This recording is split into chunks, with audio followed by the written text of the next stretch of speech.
iPhone, those long lines are forming. The frenzy does not seem to die down, but that's what Apple is hoping. With higher than ever stakes for your smartphone dollar, here's ABC's Lindsay Janis. Out of control lines, people waiting hours, even days. Apple fans across America. लोग रात 12 बजे से यहाँ खड़े, अभी 8 बजे हम लोग को 7:30 8 बजे एंट्री मिली। I'm since waiting last night here. Yes. Apple enthusiasts were confident that the new phones won't disappoint them. I'm super excited for this new phone. This is my dream and I'm really happy. 8 घंटा हम लोग यहाँ पे wait किए सिर्फ एक phone के लिए। आईफोन अब सिर्फ एक फ़ोन नहीं, स्टेटस सिंबल बन चुका है। एक ऐसा देश जहाँ पर लोग 10 रुपये बार्गेन करने के लिए भी लड़ जाते हैं, वहाँ पर आज लोग अपनी पूरी खुशी से एक 1.5 लाख का ब्रांड न्यू आईफोन खरीद रहे हैं। लेकिन क्या सच में वो इस आईफोन को लेने के बाद भी इतने खुश हैं जितना वो इसे लेने से पहले थे? 2007 one of the most revolutionary year था टेक्नोलॉजी की दुनिया में, क्योंकि इसके बाद हमारा फ़ोन को देखने का जो नज़रिया था ना, वो पूरा एकदम बदल गया था। 2007 से पहले जो फ़ोन्स आया करते थे, जो लोगों पे फ़ोन हुआ करते थे, वो कीपैड वाले फ़ोन थे। मतलब उसके अंदर आधे बटन होंगे और आधी उसके अंदर स्क्रीन होगी। और किसी ने सपने के अंदर भी नहीं सोचा था कि कोई ऐसा फ़ोन भी बनाएगा जो पूरी जिसके अंदर स्क्रीन होगी, फुल टच स्क्रीन वाला फ़ोन। लेकिन एप्पल के को फाउंडर स्टीव जॉब्स ने ये साबित कर दिया और 2007 में उन्होंने पहला आईफोन लॉन्च किया था। Today, Apple is going to reinvent the phone, iPhone. Today... अब बात यहीं तक नहीं है, इसके बाद असली गेम शुरू होता है। उस टाइम पे अगर तुम्हें गाने सुनने हैं ना, तो तुम्हें एक आईपॉड लेना पड़ता था। अगर तुम्हें कॉलिंग करनी है तो तुम्हें कोई दूसरा डिवाइस लेना पड़ेगा, और अगर तुम्हें इंटरनेट कनेक्शन को यूज़ करना है तो तुम्हें कोई तीसरा डिवाइस लेना पड़ेगा। यानी आज ये सब चीज़ें फ़ोन के अंदर हो जाती हैं, लेकिन पहले इनके लिए अलग अलग डिवाइस हुआ करते थे। जब स्टीव जॉब्स ने अपनी स्पीच में कहा कि वो एक आईफोन ला रहे हैं, एक फ़ोन ला रहे हैं जिसके अंदर टच स्क्रीन होगी, यहाँ तक तो सब ठीक था। लेकिन उन्होंने कहा कि ये तीनों फीचर्स हम एक फ़ोन के अंदर ला रहे हैं, और उस टाइम पे ऑडियंस का रिएक्शन तुम देख ही सकते हो। These are not 3 separate devices. This is one device. उस टाइम पे लोगों के लिए ये इमेजिन करना अनबिलीवेबल था, लेकिन स्टीव जॉब्स ने ये साबित कर दिया कि ऐसा कुछ पॉसिबल हो सकता है। और आज तक टेक्नोलॉजी की दुनिया उनकी वजह से काफ़ी ज़्यादा आगे जा चुकी है। लेकिन धीरे धीरे ये आईफोन इंडियंस के लिए सिर्फ एक फ़ोन नहीं, बल्कि उनके लिए सब कुछ बनता जा रहा है। और इसे ख़रीदने के लिए हमारे इंडियंस किसी भी हद तक जा सकते हैं। I mean, किसी भी हद तक।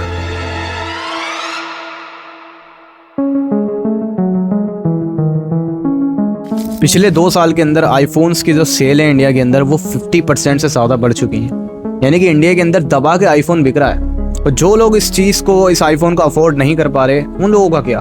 वो लोग पीछे नहीं हैं, क्योंकि वो लोग EMI के ऊपर आईफोन्स को ले रहे हैं। इंडिया के अंदर 70% से ज़्यादा लोग EMI पर आईफोन्स को हर साल लेते हैं, और ये वही लोग हैं जो कि महीने के ढंग से 25,000 रुपये भी नहीं कमा पाते। यस, शायद तुम्हें सुन के थोड़ा शौक लगेगा कि ये मैं 25,000 वाली बात कहाँ से लिया है, क्योंकि इंडिया के अंदर अगर तुम 25,000 रुपये पर मंथ कमा रहे हो ना, तो पता है तुम 90% इंडिया की पॉपुलेशन से अमीर हो। यानी कि जो लोग 25,000 से नीचे कमा रहे हैं, उनमें से 70% लोग EMI के ऊपर आईफोन्स को ले रहे हैं।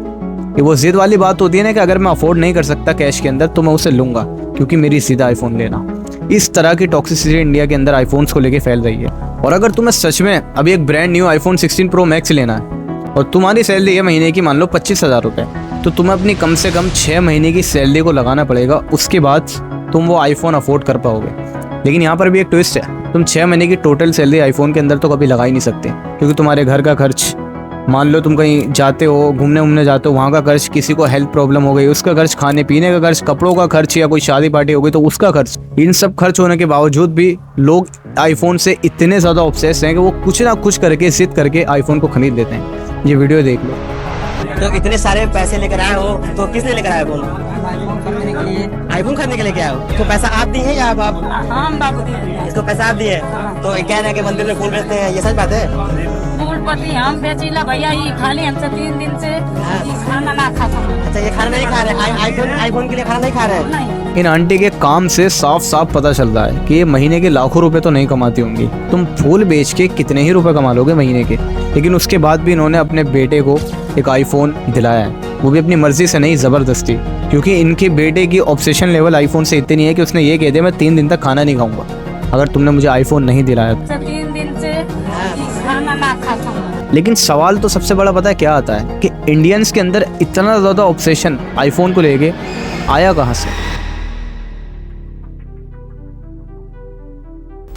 हम सबके दोस्तों में एक ऐसा दोस्त तो हमारा ज़रूर होता है जिसके पास एक ब्रांड न्यू आईफोन होता है। Maybe he is rich to afford it, पर उसका जो ऑरा होता है ना पूरे फ्रेंड सर्कल में, वो एक अलग ही लेवल का होता है। जब भी फोटो खिंचवाने की बात आती है, चाहे वो किसी का भी हो, सब लोग उसी पे उंगली करते हैं कि तेरे पास आईफोन है, उसका कैमरा अच्छा है, अपना फ़ोन निकाल, हम फोटो खींचना चाहते हैं। जब वो बाहर कहीं जाता है और अपना फ़ोन निकालता है, चाहे वो किसी से कॉल पे बात कर रहा हो, चाहे वो कोई रेस्टोरेंट में बैठा हो, तो लोग उसके आईफोन पे नज़र मारते हैं और देखते हैं हाँ बंदे के पास एक अच्छा आईफोन है, बंदे की पर्सनैलिटी एकदम बढ़िया और उसका ऑरा भी बहुत ज़्यादा खतरनाक। पर इस चीज़ को लोगों ने अपने एकदम दिमाग पर चढ़ा रखा है। अब चाहे कोई इंसान केले बेच रहा हो, ऑटो चला रहा हो, या फिर ढंग से कपड़े नहीं पहन पा रहा हो, लेकिन आईफोन चाहिए।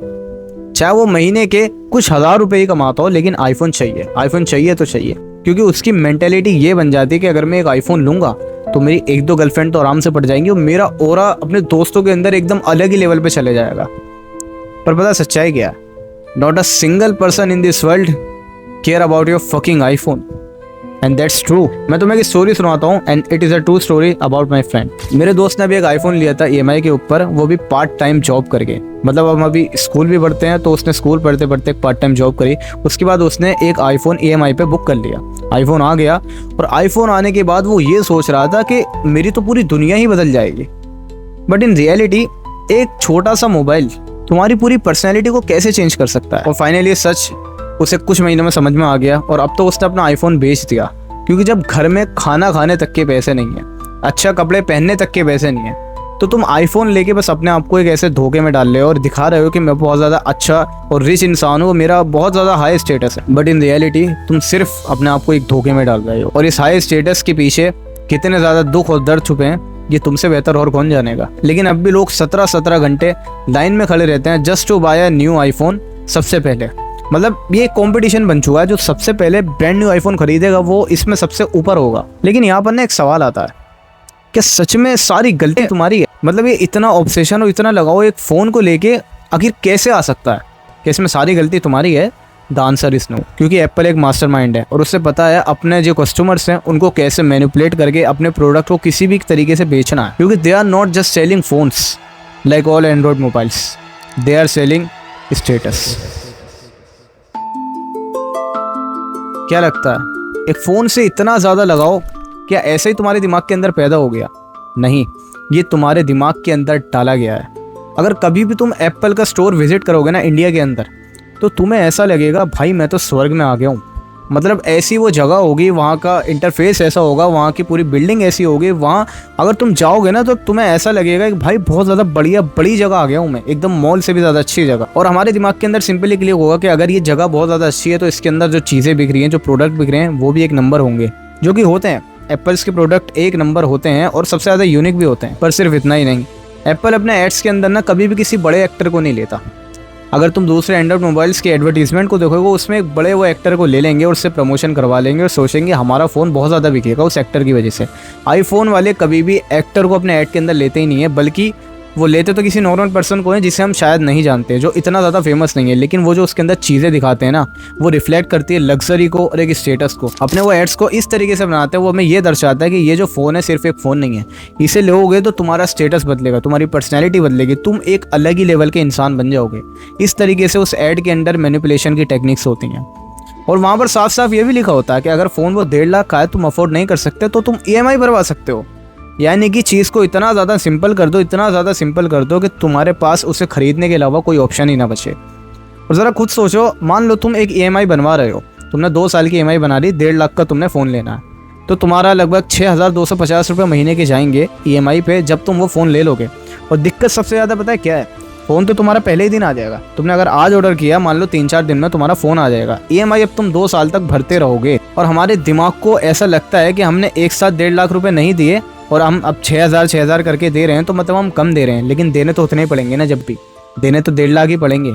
ये हमारे दिमाग को मैनिपुलेट करने की टेक्निक्स होती हैं। और इसी तरीके से ये एक सिर्फ फ़ोन नहीं बेच रहे बाकी एंड्रॉयड मोबाइल्स की तरह, बल्कि ये एक ऐसा इमोशन बेच रहे हैं जिसके लिए लाइन में लोग घंटों खड़े रहते हैं।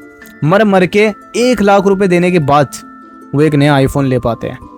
पर इंडियंस पे शायद ये स्ट्रेटेजी काम नहीं करती, क्योंकि आज लगभग हर इंडियन के पास एक आईफोन है। मतलब अगर तुम 4 बंदों को देखोगे तो 4 में से एक इंसान के पास तुम्हें आईफोन ज़रूर देखने को मिल जाएगा, फ़र्क नहीं पड़ता वो कौन सा मॉडल है, लेकिन आईफोन होना चाहिए। बस अब इंडियंस को इतनी नॉलेज हो चुकी है, अगर हाथ में आईफोन होगा तो तुम्हारी सो कॉल्ड पर्सनैलिटी जो है वो एकदम हाई लेवल पे चली जाएगी, तुम हाई स्टेटस मैन बन जाओगे। बट इन रियलिटी एक फ़ोन ना तो तुम्हारी पर्सनैलिटी और लाइफ को चेंज कर सकता है और ना ही कभी करेगा। तो अगली बार अगर आईफोन लेने का मन करे ना, तो अपने आप से सिर्फ एक क्वेश्चन करना, क्या मुझे सच में एक आईफोन की ज़रूरत है या मैं बस इस गेम का एक पार्ट बन रहा हूँ? Ask yourself.